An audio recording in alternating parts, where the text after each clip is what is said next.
Y bueno, por último, pero no menos importante, queríamos hablar de lo que introducía al principio Alonso, el tema de las aplicaciones, ¿no? El para qué sirve esto. Entonces, bueno, pues Alonso. Bueno, como dice Lucía, está muy sola y entonces habéis estado viendo lo que es una versión animada donde, claro, solamente hay una persona, pero este tipo de entornos permite que haya tantas, o sea, físicamente no hay límite al número de personas, o sea que poneos en el lugar de Lucía, donde la interacción se puede programar. Entonces, el hecho de tener conversaciones bien vestidos en entornos que mejoren un poco esta pobre experiencia que hemos tenido todos durante 2 años en Zoom es viable a través de entornos que, por ejemplo, invitan a que o sea, esto es un showroom virtual y ya nos contaréis qué va a hacer una marca de moda sin no solamente un showroom virtual, sino que va a empezar a cobrar mucha importancia cuál es tu sede en entornos virtuales. En el mundo de moda, muchos de los showrooms o de los desfiles se hacen con un objetivo muy efímero y van a tener que convivir ahora construcciones virtuales permanentes con las efímeras. Eso es un reto de diseño monumental, porque no va a ser siempre noticiable una sede virtual, por ejemplo, y entonces si pensamos en vestir el espacio, no solamente la ropa, pues se abre un mundo, como decía antes Emmanuel, de conexión entre el espacio y el producto que está lleno de posibilidades. Ahora, por ejemplo, Lucía, tú ahora porque te estás viendo a ti mismo, pero si pudieras estar paseando con otras personas, podrías, por ejemplo, comprar ropa, ¿no? Sí, por supuesto, comprar ropa, no sé, interactuar, ver un concierto, comer no, porque eso no lo voy a degustar, pero seguro que eso llega también. Estamos seguros que esto es solo el comienzo y, no sé, actividades como poder ir al cine. Me parece algo bastante cercano y creo que, no sé, ya lo estamos viendo en algunas aplicaciones, en algunos videojuegos, ¿no? También, por ejemplo, hacer un shooting, hacer un fashion film, o sea, con una animación, una producción como la que estamos viendo, por ejemplo. Claro, pensar que todas las producciones virtuales, lo que técnicamente se llama la producción virtual, implica, o sea, la gran diferencia aquí es poder empezar a meter avatares que son representaciones en muy alta, como se dice calidad, que es una palabra complicada, calidad, ¿no? Pero volviendo a lo que mencionábamos antes, sí empieza a haber un asunto donde, por ejemplo, y tenemos a gente que nos está preguntando, que nos preguntan un poco que si tú tienes un avatar hiperrealista, que si luego tú vas a poder tener un armario virtual. Entonces, por supuesto. El problema del armario virtual no va a ser tanto el armario virtual, donde posiblemente haya que revisitar los conceptos de fast fashion.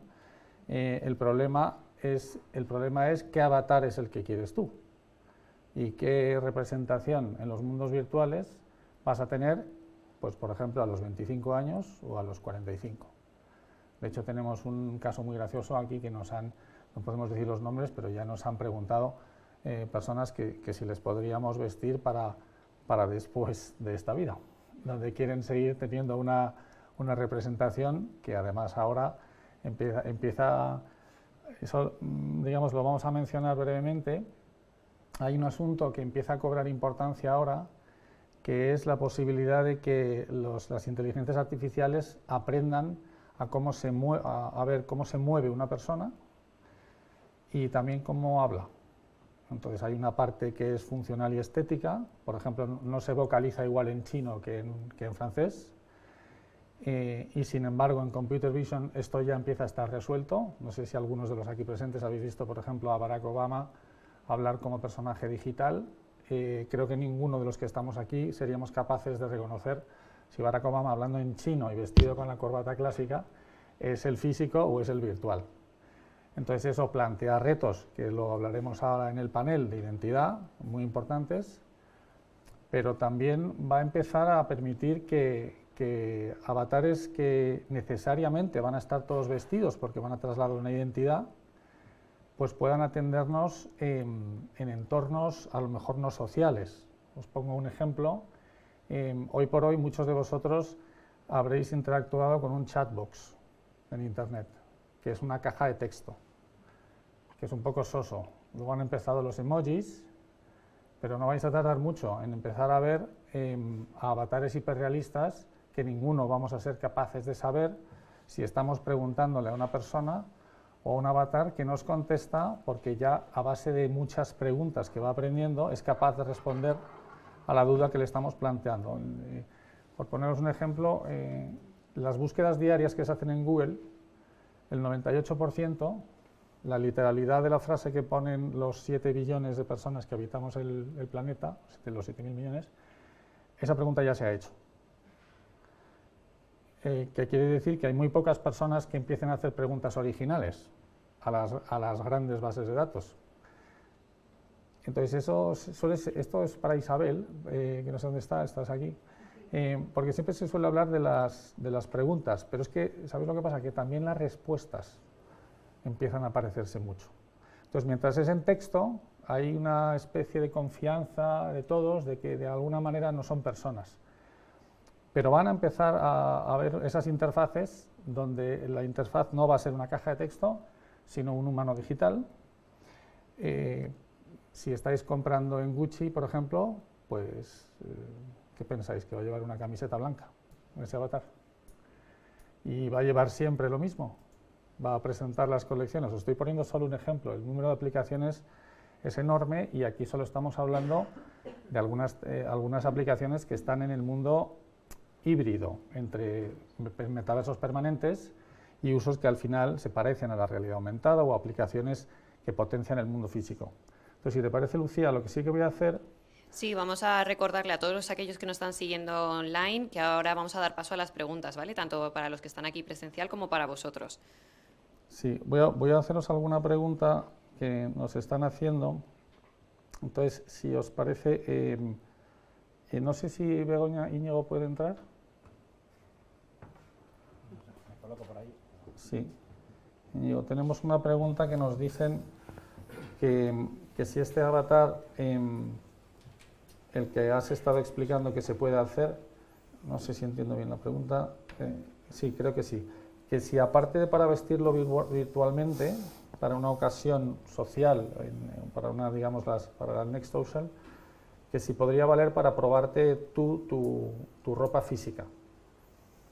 Uy, buena pregunta. Complicado. O sea, sí, si imprimes esa versión digital tuya en una herramienta física. Perdón, se refiere a probarse en el sentido de probarse online, ropa para luego comprarla, perdón. Vale. A ver, una vez que ya nos han escaneado y digitalizado, esas medidas, en principio, con las nuevas herramientas que van surgiendo, cada vez lo tenemos más. Entonces, probar en un entorno virtual sí que se puede perfectamente. Siempre va a haber algún error, ¿no?, de tallaje, pues ya sea la 34 o cuando ahora compramos algunas cosas, pero probablemente esto está entrando muy fuerte y sí que parece que se va a poder probar perfectamente. Y antes has dicho que en conexión con una pregunta que nos hacen, antes has comentado que era una versión de escaneado light, pero la pregunta es si se puede hacer escáneres de alta resolución incluyendo tatuajes. Bueno, en este caso a Lucía sí, no sé si se ha visto un poco rápido, pero sí que le captamos una serie de tatuajes y los lleva el avatar. Sí, como explicaba Alejandro, al justo. final la persona puede incorporarse tatuajes que no tiene, incorporar los suyos propios o eliminarlos por completo, ¿no? Yo creo que es muy importante ver las posibilidades, ¿no? Verlo antes de habértelo hecho, por si te arrepientes. Y me parece que hay muchas veces que hay gente que se arrepiente de habérselo hecho y poder verlo, hombre, yo creo que te ayuda mucho, ¿no? Pero sí, perfectamente se puede. Es más, esta versión de Lucía lleva 3, 4 tatuajes en la espalda, los 2 brazos. Lleva 3 tatuajes. Y pregunta esta que yo creo que es más para ti, Alejandro. Antes has mencionado el color. Preguntan por el escáner también coge el color de la piel y eso no cambia con el tiempo. Supongo que se refiere al mundo físico. Bueno, es una pregunta trampa, por supuesto. Cambia por temporada, incluso. Cambia del mismo día de hoy hasta el 31 de agosto, hemos cambiado de color de piel todos. De hace 2 semanas. Y de hace 2 semanas, por supuesto que también. porque ya se ha ido de vacaciones y le tomamos la toma fotográfica desde antes de las vacaciones. Entonces, por supuesto que cambia el color de piel y por supuesto que lo podemos cambiar, ¿vale? Lo podemos cambiar pues mediante, va a depender, siempre va a depender un poco de la exposición, saturación, o incluso se puede coger un pigmento de color en concreto para cambiar el tono de piel. Tengo una pregunta aquí que preguntan, ¿cuánto tiempo tarda en real todo el proceso desde la concepción de la idea hasta la animación final? En este caso. ¿En horas o...? ¿O en cuánta gente? Claro. No, yo entiendo que se refiere al proceso que hemos resumido aquí de la alta costura, de hacer un vestido físico y virtual para una persona. En este proceso lo que ha participado es un grupo de gente bastante amplia y se ha reducido el tiempo. Sí. Aún así, no va a bajar de varias semanas y todo depende también de esas cosas que nosotros no hemos metido, por ejemplo, el escaneo ya a altísima definición o algunas partes, ¿no? Sí, lo que sí que es cierto que en cuanto a la moda digital, con los softwares tan avanzados que tenemos a día de hoy, como puede ser, hemos comentado, ¿no?, que hemos trabajado con Browser, hemos trabajado también con Clo, el proceso de digitalización de una prenda o de creación de una prenda acorta mucho los tiempos de producción de esa prenda y de fitting, por supuesto que sí. Estamos hablando que en una jornada laboral, una persona que tenga ya un bagaje y sepa muy bien cómo va a quedar en este caso ese vestido o una prenda en concreto, si sabe cómo tiene que ser esa prenda en concreto, podemos hablar de que son 8 horas de trabajo con el texturizado. Pero ahí estás haciendo un poco de trampas. Hablando con Mariví, cuando salieron las piezas... O sea, el problema es que todavía las herramientas físicas no son sustituibles 100%. No, para nada. O sea, son complementarias por completo. Porque hay ciertos, el nudo, el ribete, la arruga y demás, hay que ir viéndolo en físico y en virtual. Sí, pero o sea, si hablamos solo de un proceso desde que tenemos el diseño creado en papel, estamos hablando, pues va a depender siempre del patrón, ¿no? En este caso el patrón no era el más sencillo del mundo, no es una camiseta, ni un jersey, ni una camisa. Patrones sencillos o más industriales, sí que estamos hablando de que en 8 horas podemos tenerlo texturizado, comprobando que el fitting queda correctamente, incluso habiendo hecho un render, ¿vale? Porque este proceso es muy rápido en cuanto hablamos en el mundo digital. Luego, llevarlo a este proceso ya del mundo digital al mundo físico, pues ahí ya estamos hablando de que, por supuesto, que una persona se puede ocupar, pero durante muchas horas. Estamos hablando de, pues, el trabajo de una persona, no sé, puede llevar más de un mes, pero el trabajo de varias personas, como es en nuestro caso el equipo de trabajo entre Isabel, el equipo de María, Mariví, todo el equipo de producción, audiovisual, todo el equipo de la parte de fitting digital, de Supertextiles, pues todo esto pues, se acorta mucho más los tiempos, podemos acortarlos a la mitad. Hay una pregunta aquí que esa casi la voy a contestar yo, porque tiene que ver con cuál es la relación de la... Esto es un poco el triángulo virtuoso, el de la moda, el metaverso y la sostenibilidad. Entonces, por eso estamos sacando un máster. pero hay una cosa que acaba de decir Alejandro, que es una realidad incuestionable. En el proceso de diseño, tradicionalmente, se ha usado mucho material físico. Ha habido muchos viajes, las colecciones, los prototipos se mueven, se tarda tiempo, y la capacidad para los equipos creativos de tener acceso a materiales físicos que respondan a sus estímulos creativos es limitada. En el mundo virtual eso desaparece. Hay un problema técnico que tiene que ver con que todos los fabricantes del mundo mundial empiecen a generar en alta definición las versiones virtuales de sus tejidos y estampados, pero eso está empezando a crecer muy rápido. Y el tema del que se está hablando mucho es que efectivamente, y esto os aseguramos que la industria nos lo tiene muy comprobado, los procesos de prueba y error se están reduciendo muchísimo. Y eso en una industria que está muy cuestionada por cómo estos materiales que luego tienen una difícil vida posterior, pues hasta ahora no han estado en procesos muy sostenibles, empieza a haber cambios relevantes. Y luego hay una cosa que me gustaría añadir, y es que antes hablábamos de cómo la moda es comunicación. Entonces el mundo del metaverso empieza a hacer dos cosas bueno, muchas, pero yo destacaría dos en relación con la sostenibilidad en particular. La primera es que ya sabéis eso que se dice entre mujeres y hombres, el clásico ejemplo del hombre que dice que él no cuida, no piensa en lo que se viste, ¿no? Que eso sigue siendo un tema cultural y eso es falso. La propia decisión de no poner excesivo cuidado es un tipo de coquetería o un tipo de identidad. Entonces, todo el mundo va a empezar a tener una presencia en entornos permanentes, en metaversos, que tardaremos bastantes años en tener una sola plataforma, si es que llegamos a ello. Y en esos entornos que van a ser eminentemente sociales, todos vamos a estar comunicando moda como no lo hemos hecho nunca. Pensad de hecho en TikTok, que es una cosa donde no se habla de ello. En TikTok y en todas las redes sociales intensivas en vídeo, o por poneros otro ejemplo, en Snapchat, creo que muchos de los que estáis aquí ya habréis empezado a probar cómo tú puedes comunicarte con gente y la gente ya no sabe exactamente si lo que llevas es físico o virtual. Cuando te pones unas zapatillas, ahora que Nike está entrando muy fuerte en este mundo, tú antiguamente te enseñabas las zapatillas y te las tenías que poner, ahora ya eso no hace falta. Entonces, este mundo de una explosión de producción que no tiene por qué consumir materiales físicos, pues es un mundo francamente interesante. Os devuelvo, por ir terminando, os devuelvo algunas de las preguntas que nos están haciendo. A continuación daremos paso a los aquí presentes por si queréis realizar alguna pregunta también. Sí, dos más del tema online, os pregunto. Una es que si el tejido, ¿cuáles son las diferencias entre el mundo físico y el virtual? Alejandro, igual para ti. Bueno, las diferencias, realmente cuando se hace un escaneo de un tejido, se capturan las propiedades físicas, o sea, las propiedades mecánicas y ópticas del tejido. Luego va a depender de que ese software tenga un motor de simulación que haga que esas propiedades mecánicas sean lo más realistas posible dentro del mundo virtual, por así decirlo. ¿Cuál es el nivel de realismo? Bastante avanzado. No podemos decir que sea idéntico, porque bueno, sí que hay muchos más tejidos físicos de los que tenemos todavía digitalmente. Entonces, bueno, todo esto es un proceso que a lo largo de unos años tendremos cada vez una biblioteca más realista de tejidos. Pero sin duda, para que un tejido sea realista en el mundo virtual, tiene que estar escaneado tanto óptica como mecánicamente.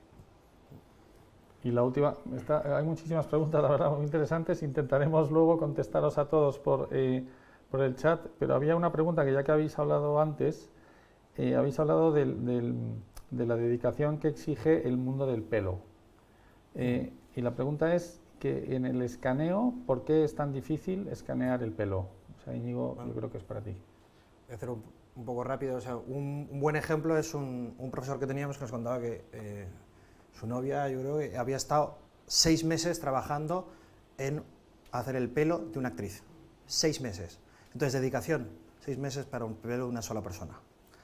Entonces, el pelo es uno de los grandes problemas, porque el escaneo es una fibra tan fina, es prácticamente imposible, por eso se le escanea a la gente sin sacar el pelo. Se le pone el gorrito este de ducha o equivalente y luego se reproduce en 3D, porque las características físicas del pelo son muy complejas. Y empieza a haber otras herramientas, como han salido lo de MetaHumans, de Epic Games y demás, que ya por capacidad, por ordenador, le están enseñando a cómo puede tener esas características. Entonces, sí que parece que hoy hay una necesidad muy importante en grooming virtual, que ya nos lo han trasladado empresas de videojuegos, y entonces, como es tan complejo, sí que parece que va mejorando y que va a necesitar gente realmente con peluquería virtual. Entonces, es muy complejo por las características que tiene y el movimiento, y que pesa tanto. Por ejemplo, en esta versión que hemos visto más de gaming, el pelo lucía y el moño, lo que hemos hecho es simplificarlo mucho, porque si le ponemos tal cantidad de información, ningún ordenador puede con ello. Bueno, no me puedo resistir a añadir una pregunta, que es, Maricruz León nos pregunta que si alguien nos puede contar qué está pasando. Entonces, Maricruz, está pasando que nos estamos duplicando en el mundo virtual y estás invitada, por supuesto, a participar. Bueno, no sé si alguno de los presentes queréis hacer alguna pregunta. Sí. ¿Cómo se va a manejar el tema de la co-creación? Porque por el momento estamos creando solos, pero llegará un momento en que las personas querrán participar. Es decir, no, pues ahora lo quiero más verde, más rojo, el estampado lo quiero crear yo, se imprimirá desde casa, quién imprimirá, quién terminará el vestido. Hay mucho por hablar ahí. Realmente nosotros estamos en co-creación. O sea, yo no llego, pues me pongo como persona más técnica y decido el diseño, decido el color, decido hacer el fitting sobre un avatar en concreto. O sea, todo esto es mediante la decisión de un grupo de personas, ¿no? ¿Cuáles son los límites? Pues todavía no están definidos, como que, por supuesto que hay una figura de diseñador, hay una figura de patronista, hay una figura de patronista digital, que es más técnica, y luego dentro del patronista digital puede abarcar muchos ámbitos, ¿no? Que es lo que estamos intentando desde la Tecnocreativa, ¿no? Generar patronistas digitales que comprendan cuáles son las propiedades y los parámetros más generalistas del 3D. Porque el tema del texturizado, ¿quién decide eso? Pues lo decide el diseñador. Y el diseñador tiene que darte el ok a ese patronista digital o a ese creador de contenido digital que es correcto, que es lo que esa persona está buscando. Esto lo podríamos subdividir pues, dependiendo del tamaño de la empresa, ¿no? Podríamos decir que hay un diseñador, un equipo de diseño, un equipo de patronistas físicos, un equipo de patronistas digitales. Dentro del equipo de patronistas digitales podríamos decir que hay un equipo dedicado al texturizado únicamente de la prenda, porque solo escanear un tejido y hacer que tenga sus propiedades mecánicas correctas, el color que sea exactamente el que queremos, todo eso es muchas horas de trabajo y es un especialista. Y luego tenemos una parte también muy especialista que sería la parte de 3D de renderizado. Esa parte pues, podría ser tanto el mismo patronista, que bueno, sería una única figura, o tener dentro de ese proceso de trabajo una última etapa que sería la parte de renderizado y postproducción, ¿no? Para hacer bonito ese diseño o ponerlo en un entorno que te llame la atención, ¿no? Un ejemplo de cómo poder vender mejor tu producto, ¿no? Y entonces, pues bueno, podrían ser esos diferentes equipos que conforman un mismo equipo tecnocreativo. Si me permites añadir una cosa al hilo de tu pregunta, hay dos aspectos que son propios del mundo contemporáneo ya. Primero, el diseño, que en esta casa creemos que hay un poco de déficit de cultura, porque se sigue hablando del diseño en singular. El diseño no lo hace un diseñador, el diseño lo hacen equipos. Y esa cosa de tener al fondo a la derecha a la de marketing y al fondo a la izquierda el del diseño se tiene que terminar para siempre. Entonces, hay una cosa, siempre citamos un tema que es muy cultural, donde el mundo del diseño es muy atractivo para muchísima gente, pero hay un problema cultural con la palabra moda. El mismo año pasado, Rafael, si recuerdas, poníamos el ejemplo de un artículo en el Guardian, que tenía un título que tuvo mucha repercusión porque decía millones de personas están diseñando prendas para entornos digitales y terminaba diciendo just don't you call it fashion. Como les digas que eso es moda, esa gente que no viene de un entorno cultural de moda de alguna manera piensa que eso no tiene que ver con ellos y sin embargo están todo el día diseñando moda. Una chupa de un tío en un videojuego o en temas interactivos lo es, pues bueno, pensad en el pelo. Y luego hay otro asunto que creo que es importante lo que has comentado, que, a ver, esto no tampoco quiere decir que esto vaya a estar limitado a grandes equipos, es todo lo contrario. Si pensáis en, por ejemplo, cuando empezaron las herramientas en arquitectura en 3D, aquello era un mundo de especialistas, nadie se podía permitir ser un fiera de aquello. Pero el mundo del software ahí sí que está entrando muy fuerte a hacer cada vez más usables las distintas herramientas, con la posibilidad de que eso que veis hoy a fecha de hoy, como ha dicho Ignacio, esa camisa, vamos a decir, mejorable de Mark Zuckerberg, se pueda empezar a tener herramientas de diseño donde personas con conocimientos muy básicos ya puedan hacer cosas muy solventes, incluyendo estampados, etcétera. Entonces, desde ese punto de vista, creemos que empieza una época maravillosa para el diseño, tanto a título personal como en las marcas que se dediquen al mundo del diseño.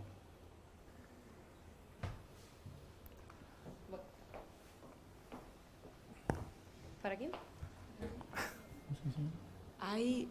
Isabel. Ah. ¿No? ¿Sí? Isabel.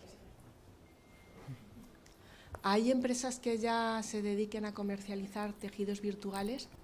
porque sí que hay software que tienen bases y tú también lo puedes retocar y crear un tejido o lo que sea. Pero, y ahí además se plantea una cosa, si tú estás intentando imitar el tejido de alguien que te lo venda o que te lo crea, estás copiando su diseño. No sé, un poquito, me estáis entendiendo un poquito, ¿no? Que si hay ya empresas por un lado que vendan el tejido virtual como tal, porque en el mismo momento que tú diseñas una prenda virtual y la vendas como tal, también lleva un tejido que tiene un valor. Si me permitís, te voy a animar a que preguntemos eso en el panel. Ah, vale, perfecto. Porque vamos a tratar este tema y sí hay empresas y se está abriendo un campo muy amplio, pero efectivamente la protección de derechos ahí, cómo se comercializa, es un tema importante. Claro. Hola, buenos días. Quería preguntaros sobre, en los últimos años ha habido una destrucción sistemática en el mundo de las pymes en general y en el mundo textil en España debido a la invasión de países asiáticos principalmente. Yo quería preguntaros, ¿cómo veis el efecto que puede tener estas herramientas en los flujos de trabajo para conseguir levantar ese sector que realmente en España desgraciadamente casi se ha extinguido?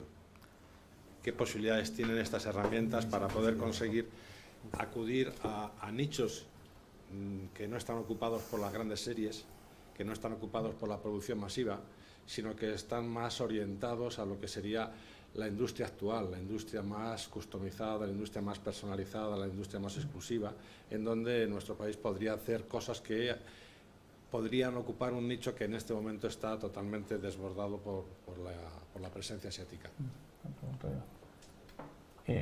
Hace unos días, en las jornadas de la presentación de la Fundación Academia de la Moda, se habló del intento de potenciar lo que la Fundación defiende como slow fashion, y salía este tema. Creo que todos sabéis que por no decir nombres, hay gente en Galicia que está un poco preocupada por gente de Hong Kong, no sé si os suena, y están tomando decisiones y hay gente inteligente, pero tienen un problema grande, que es un problema que no tienen las pymes, porque las pymes en ese territorio ahí no deben intentar competir. Entonces has mencionado, por ejemplo, lo customizado, que tiene muchos grados, no tiene por qué ser todo tan complicado. Como criterio general, yo personalmente, y por la cercanía de la industria, creo que tienen una oportunidad como no se han planteado en los días de su vida. Lo que pasa es que hay que integrar la tecnología seriamente en la cadena de valor. Entonces, la pyme que decida que voy a poner a un junior a que aprenda un poquito de un programa, pues esa no le va a ir bien. Ahí nos está pasando, por ejemplo, ¿verdad, Alejandro?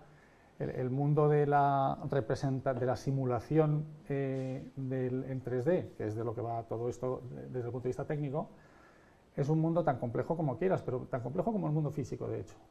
Entonces, eso es un camino donde está todo por hacer. ¿Y qué es lo que pueden hacer las pymes? Pues lo que no pueden hacer las grandes. Las grandes les está costando muchísimo meter esto en su cadena de valor, y si te vale un ejemplo, les está pasando lo mismo que les ha pasado a los bancos con el mundo de las fintech. ¿Quiénes cambian? O, por terminar, ¿quiénes dicen que cambian? Las grandes, en la prensa, con sus gabinetes de comunicación. ¿Quiénes son los que de verdad están cambiando? Los pequeños. Entonces ahí sí que es verdad que hay que abrazar un poco una tecnología que estamos llenos de casos cercanos, incluso de gente muy escéptica con ese mundo de nos van a quitar el trabajo y tal, y nosotros, o sea, nuestro día a día es un espectáculo de cómo gente se le van quitando los miedos, porque se da cuenta de que el mundo digital de repente lo que se le está ayudando es hacer cosas mucho más baratas y desde el punto de vista creativo con muchísimas más posibilidades. O sea, que somos optimistas en eso realmente.